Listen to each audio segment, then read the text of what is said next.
kids, if you're listening to this and you're playing Football Manager and your mum goes, get off the computer, you've been on it for hours, go, no.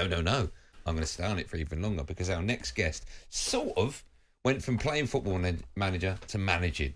And he's been incredibly successful. Let's speak to the re-manager now. I'm very excited to say hello and good afternoon. Welcome to Drive, Will Still. Hello, Will. How are you? I'm fine, thanks. How are you? I'm good. I'm very well. Thank you so much for coming on. Can you tell us your story? Because when we were talking about you in the meeting, a lot of people were like, hold on. So we played Football Manager and then Reem just said, you're going to be our manager. It wasn't like that, was it? Because you started off at Preston North End. I think you managed the under-14s. But you played the game Football Manager. And am I right in saying it was because you were so successful in it that you gave up playing football at a young age to concentrate on management? Is that right? Well, not quite, if I'm being honest. I was just a fan of football since my very sort of early days. Whether it was playing in the garden with my brothers, whether it was playing FIFA, playing Football Manager, whatever it was, it just had to be about football. And so I went to college in England. I'm born in Belgium and lived in Belgium all my life, but went to college in England and studied a degree in football coaching. And that's where I sort of got the buzz for it. And Football Manager was obviously like a part of my daily routine. But yeah, started off in coaching at Preston North End, which was part of our college degree. And the rest is history, really. It's quite crazy because you spoke about it there and where you studied and stuff. But where does the link come from? Because obviously Football Manager, we know, is one of the most popular games out there. Where did that kind of rumour and that link come from between you potentially getting the job and playing Football Manager? It's a good question. I had an interview with the coach's voice and Football Manager themselves. And, I just basically said, obviously I've spent hours playing it because, well, pretty much everyone has. And you smash the space bar until about 3 o'clock in the morning until you realise it's 3 o'clock and you say, yeah, okay, I've got to go to bed. But that's just, part of the kid I was, and I think the generation that I've come from. Football Manager, FIFA is just a part of, what we do and what we did. Do you still play it, Will? Excuse me. Do you still play it? No, I haven't got time to play it. I bought a PS5 about 2 months ago and I've never touched it. You'll be inundated with people trying to buy that off you. Listen, it's your story is incredible. You're still just 30 years old, and your team at the moment, I think they're going on a run. You're 13 games unbeaten. You played PSG recently. It was a draw 1-1. What was that like for you to be in the dugout and your team are facing, one of the teams fancied to be champions of Europe? It's difficult to put into words. Ridiculous, I think. If you told me about 5 or 6 years ago that I'd be standing there, trying to tell my defenders how to defend against Mbappe, Messi and Neymar, I think, I would have probably said punch me in the face, because it sounds completely stupid. But once you sort of get, involved in the game and, you see the stadium, the warm-up starts, then you sort of kind of forget about it. I know that sounds stupid, but it's true. But yeah, the little boy that was inside me was just like standing there with stars in his eyes, I think. Are you still now trying to do your UEFA Pro license? Is that the next one that you're trying to achieve? Yeah, I'm passing it for the moment, so I'm on the course. It lasts a year, or a bit more than a year. But yeah, people say, why has he not done it before? Why has he not done this? Why has he not done that? It's like, well, I'm only 30 and I couldn't actually have got on the course any earlier, because normally it's like reserved for ex-pros or ex-coaches. So yeah, I've sort of just got on it because that was the normal path that I had to follow. Well, we had a story over here in the press that was that your club, Remis, have been fined £22,000 every time you take charge because you're still studying for your pro licence. Is that 100% true? And how close are you from getting that licence? I've only just started it, to be honest. Expensive then? Is it 22 grand every time? Yeah, it's something about that. Yeah, but the club have asked for a derogation to avoid the fines and to say, listen, this is stupid. But yeah, for the moment, every game I'm in charge of, the club gets, I think it's €25,000, so that's probably 22k in pounds. That's absolutely incredible. That's incredible. I want to talk to you about one of your players, Balogun. I mean, he's been on absolute fire this season.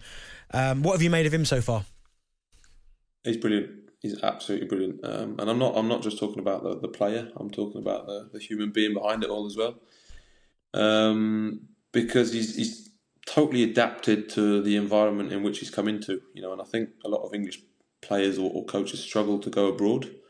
But Balo's just identified that he's here to develop himself and he's here to, settle into a club. And that's what he's doing. He's accepted the people around him and he's working incredibly hard for the team. And, he's obviously got a huge amount of ability. He's a top all-round striker. And he's now, I think he's top scorer in the league. So, no, full credit goes to him because he's managed to adapt, as a person and as a player in a very quick fashion. I want to talk a bit more about you, if that's okay. Well, you're 30 years old. How difficult is it, if at all, it might not be, for players to respect you as a manager and not talk about your age and not... We were talking about Jose Mourinho earlier on, and we were saying that when he walks into a dressing room, you look at his role of honour, and it's quite impressive. And you can, if you're a football manager, a football player, you must be just in awe when he tells you to do something. Is that difficult for you at all? Is it a hurdle that maybe some players of yours need to get over? I don't know. You should ask them the question. I've never struggled with it. I was head coach in Belgium when I was 28, and I've just never sort of asked myself the question. I think if you're just honest and yourself with the players, they don't start thinking about it. I was always in a role as an assistant before that, so I just sort of try to stay myself. I didn't try to pretend to be the example that you just used, Jose Mourinho or Pep Guardiola, because I'm not. I'm 30 and I'm just Will and I'm just trying to win a few games of football. So yeah, I just tried to stay myself really. Will, who did you look up to? Obviously, again, you've obviously coaching from a young age. Who were the managers that kind of inspired you? I'll have loads. I think all the current generation: Eddie Howe, Klopp, Pep, Mourinho a few years ago. But I think the one that sort of has hit me the most over the last couple of years is how good Sir Alex was when he was at United, because he was always able to renew himself and renew cycles of players and cycles of teams. And I think to stay the length of time that he did at United is that's completely stupid. So I look up to him because I want to know how he stayed so up to date in everything. But yeah, you look at everyone and you try and pick out the best of everyone, I think. Well, I'm going to ask you a question that whenever I hear people being asked it, the sort of media trained response is to say, well, I'm happy where I am and we'll see what happens. But do you have aspirations to ever manage over in the Premier League at some stage? Yeah, no, of course I do. Yeah. But again, I'm only 30 and I think I've got enough time ahead of me. But coming home, because it feels like coming home, would probably be one of my goals in the years to come. Who's your team? If everyone phoned you up and said, here's the job, who are you accepting from?